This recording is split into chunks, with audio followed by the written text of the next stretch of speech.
Former leader of the PLP, Clyde Van Putten, has expressed his desire to see Statia returning to full democracy. Prime Minister provides details of her meeting with her French counterparts. And President of the St. Martin Positive Foundation makes donation to the St. Martin Medical Center. Those are the headlines for Friday, October the 30th, 2020.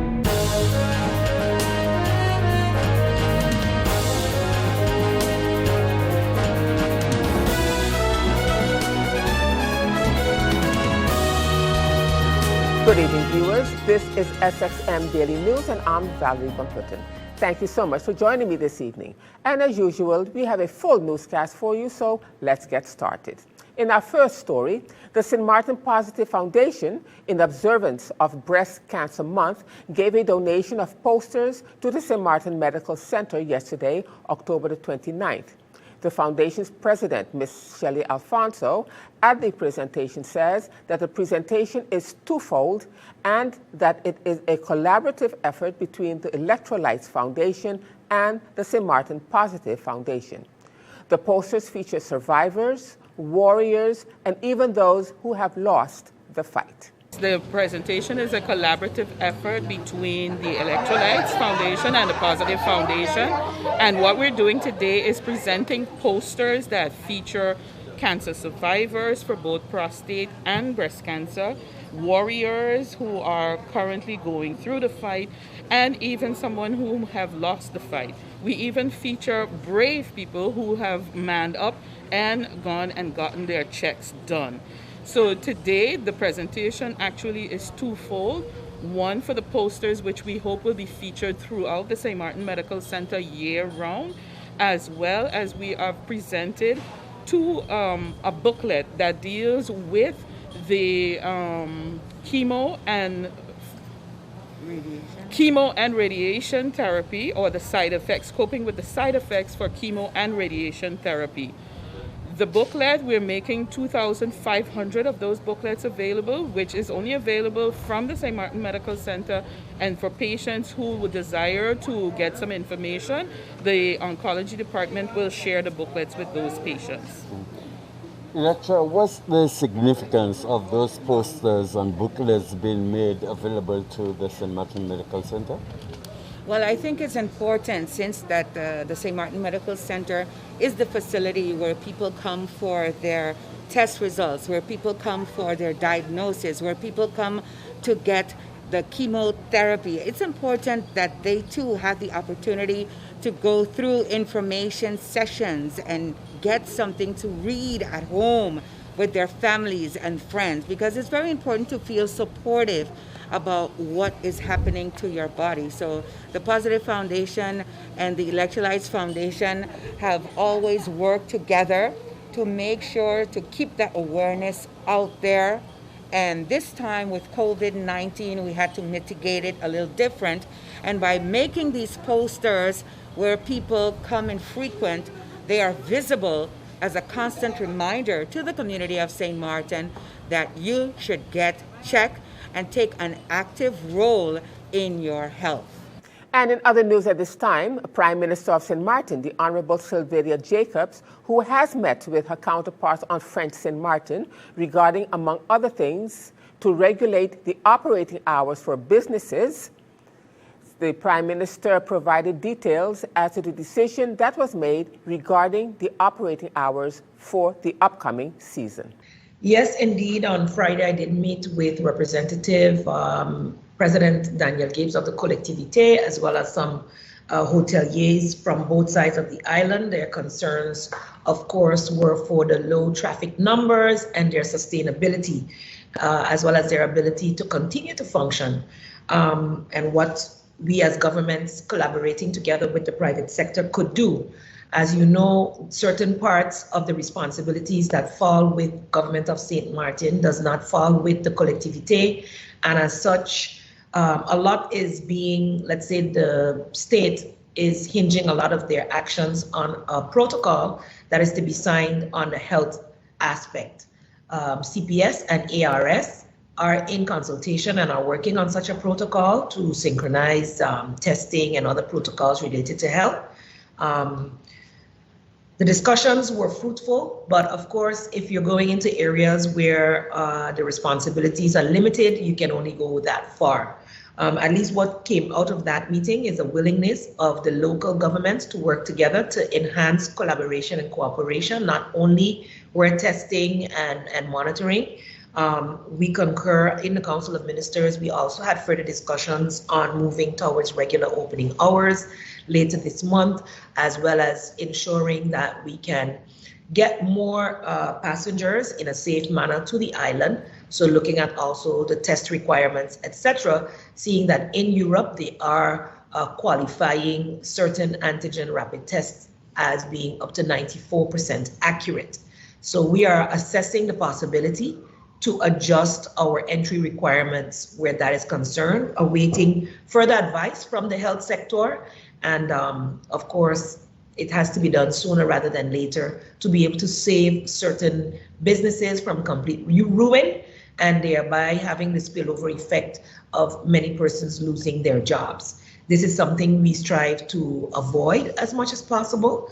And so we'll continue to work on health level as well as communicating on the tourism level and other business levels to ensure that we can have our economy going as much as possible in a very safe manner. So that's what those discussions were about, and it's all with the direction of synchronizing as much as possible. Friend St. Martin, St. Bart's are outside territories, and as such, they have requested derogation from the state's, let's say, rules and regulations, seeing that they are further away, smaller, and have different situations going on. And the collectivity is still awaiting the response from the state regarding that. And as we continue now with more news, a member of the anti-poverty platform, Claire Elshot, speaking at the St. Martin Anti-Poverty Platform's press briefing yesterday, Thursday, elucidated more on the tax reform country package.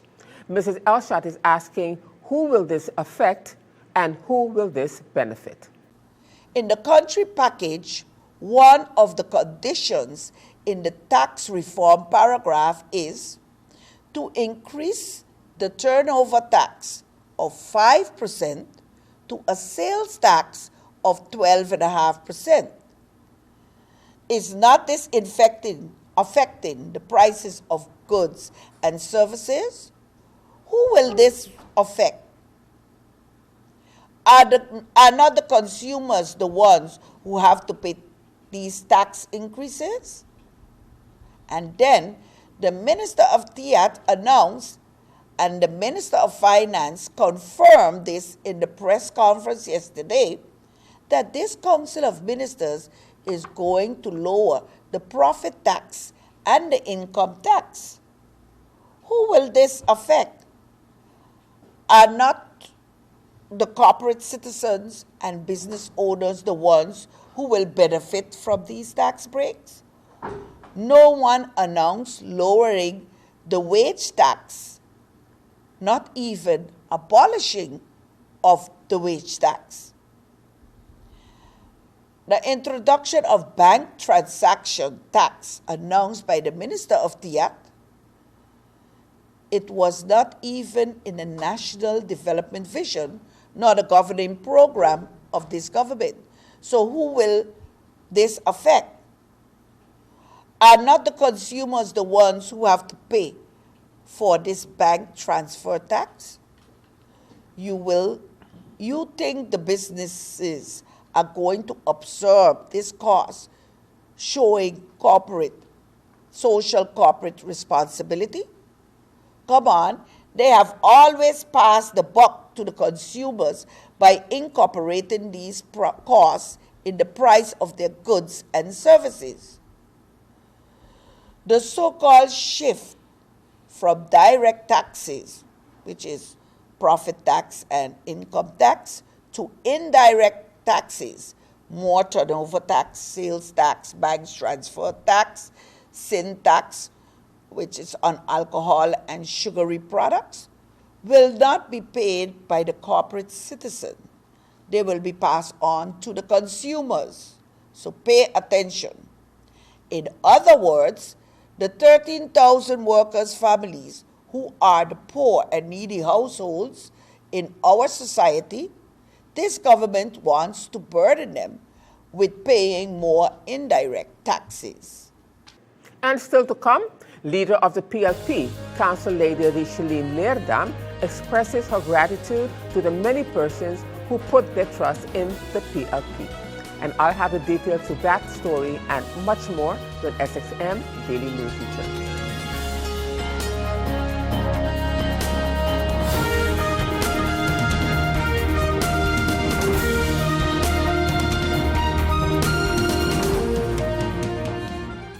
GEBE has been faithfully serving the communities of St. Martin, powering your home and our economy. Come rain or shine, our qualified team of professionals are working hard 24 hours a day to provide you and your family with safe, reliable electricity and water. We use the latest technologies and test our products daily to maintain the highest international standards. Our friendly staff is always there to assist you, whether in person, over the phone, or online. We are committed to constantly improving our products and services, making them more efficient, effective, and environmentally friendly to serve you better today and our next generation of clients tomorrow. GEBE, powering a brighter future. Our friend Megawati is here with tips to save you energy. 1. Turn your airco temperature up. 2. Use a ceiling fan instead. 3. Buy energy-saving products. Save some green with NVGEBE.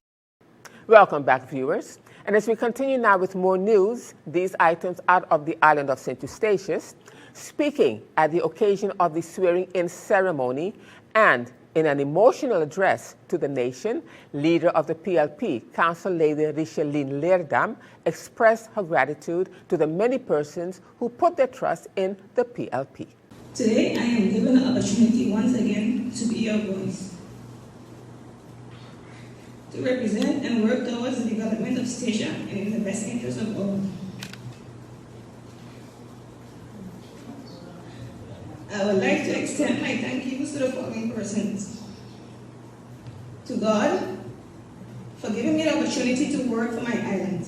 I am thanking Him in advance for the many blessings that He will bestow through His fruits of the Spirit as He guides me on this journey. In addition, I pray for wisdom, health, and strength. To my mother and family support. To my mother who is not able to be here today, I would like to say thank you for your continued emotional, physical, and spiritual and mental support.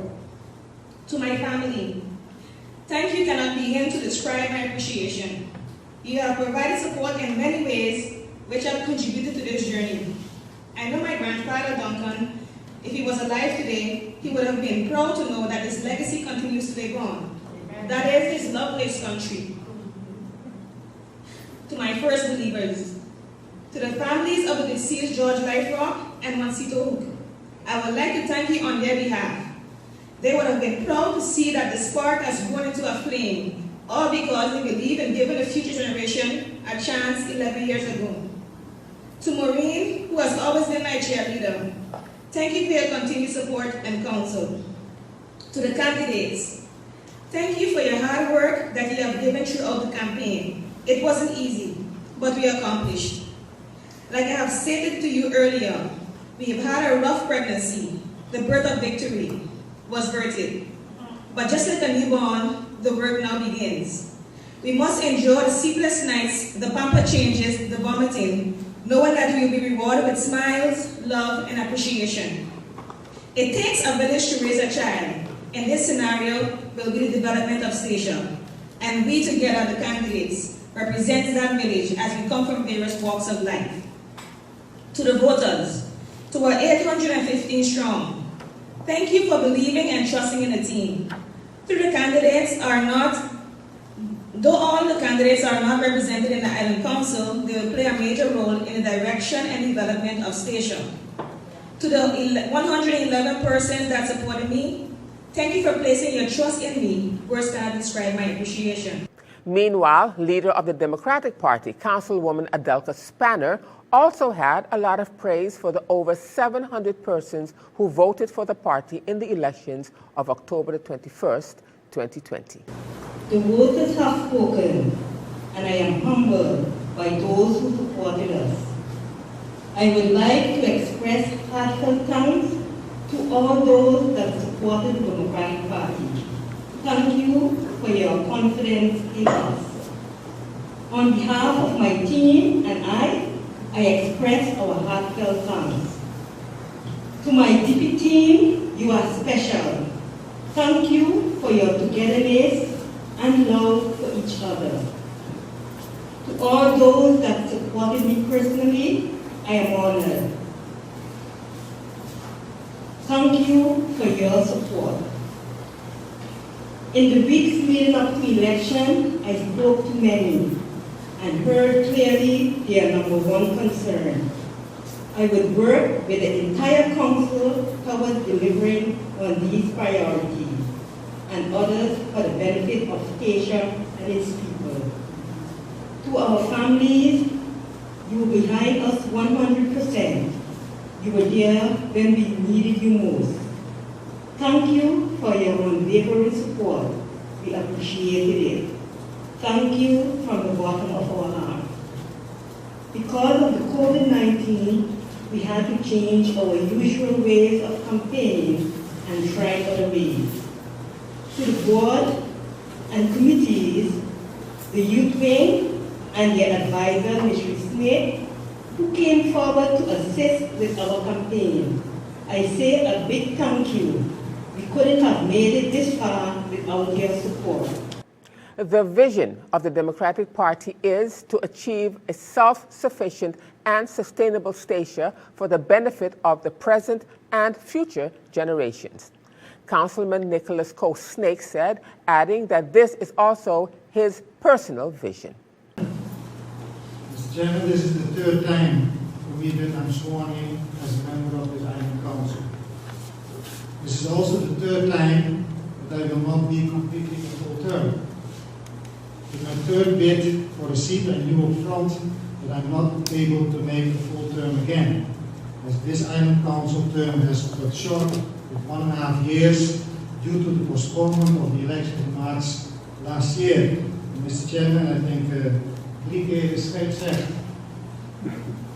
This is, in my opinion, not the moment to bring up the reasons why this new Island Council is elected only today.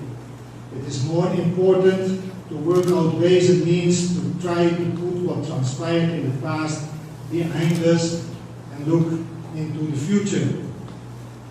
But, Mr. Chairman, if we really want our local democracy restored, we all need to show some level of maturity and responsibility.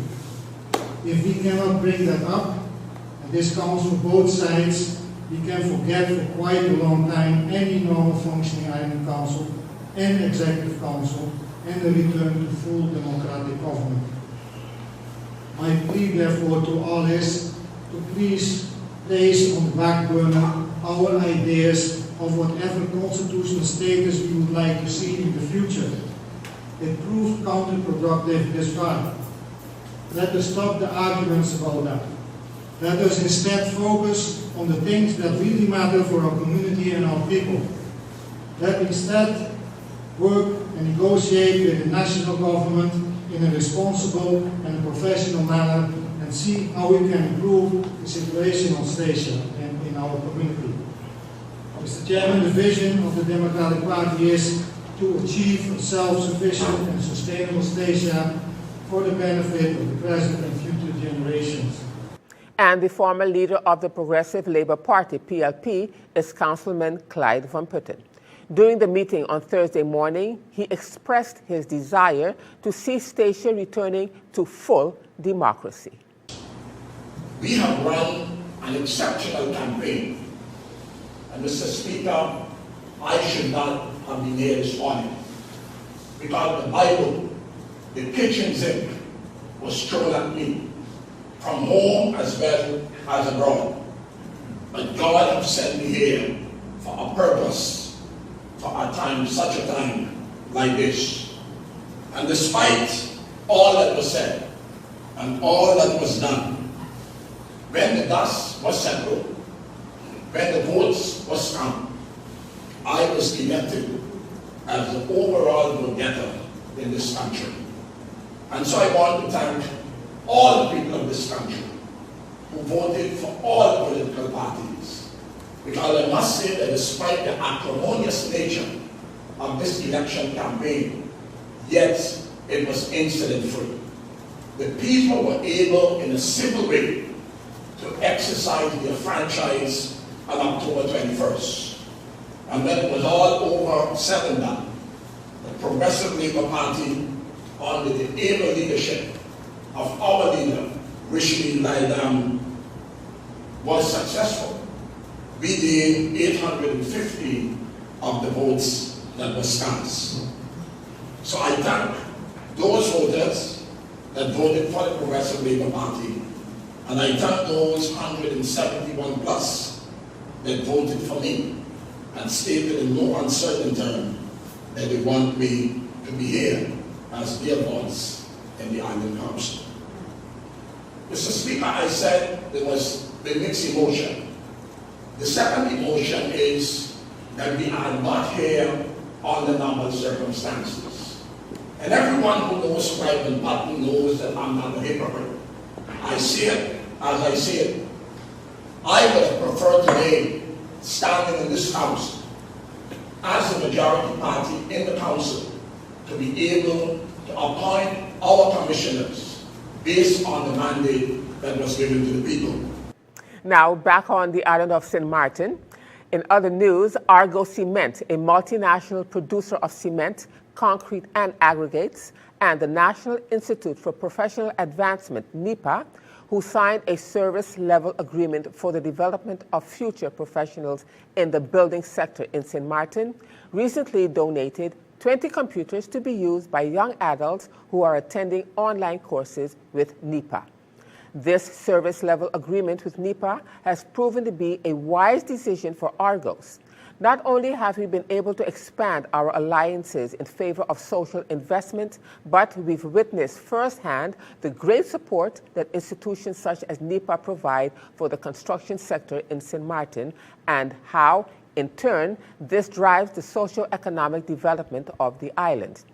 The higher purpose of our company is to contribute to the construction of dreams and the transformation of people's lives in the territories where we operate.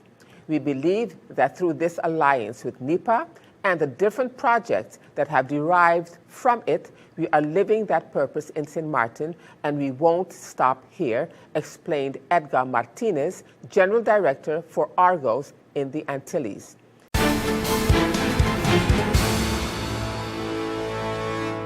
Now, turning to our weather forecast for October the 30th, 2020, a tropical wave is causing unstable weather mostly over the southern part of the region. The brisk wind flow will transport a few showers across the local area. However, an influx of Saharan dust will account for hazy conditions and aid in restricting precipitation across the northern part of the region, including St. Martin. Persons with respiratory illnesses and/or allergies should take the necessary precautions. Marine conditions will remain moderate to rough during the next few days. Small craft operators and sea bathers should continue exercising caution. A tropical wave over the eastern Caribbean Sea has a high chance of 80% of developing into a tropical depression this weekend or early next week as it moves into the central and western Caribbean. This system does not pose a threat to St. Martin. The Meteorological Department of St. Martin will continue to monitor the system and update the public accordingly. So the outlook through Sunday midday, partly cloudy, breezy, and hazy with isolated showers possible. Now, let's turn to your 3-day forecast.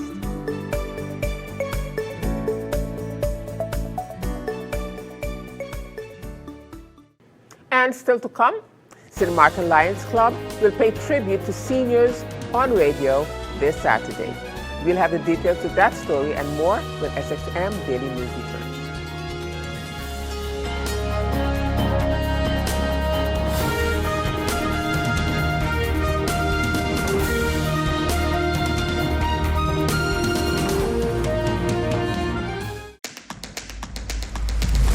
The innovative Banco Matico Contactless Smart Card. Your Banco Matico Smart Card is now equipped with a contactless feature for payments, so get ready to tap and go. Contactless payments are fast, easy, secure, and accepted worldwide at all Maestro-enabled contactless terminals. Tap for transactions equivalent to or less than 100 NAF, or the US dollar equivalent. You will receive notifications via email anytime you tap. Tap, tap, and pay fast with WIB.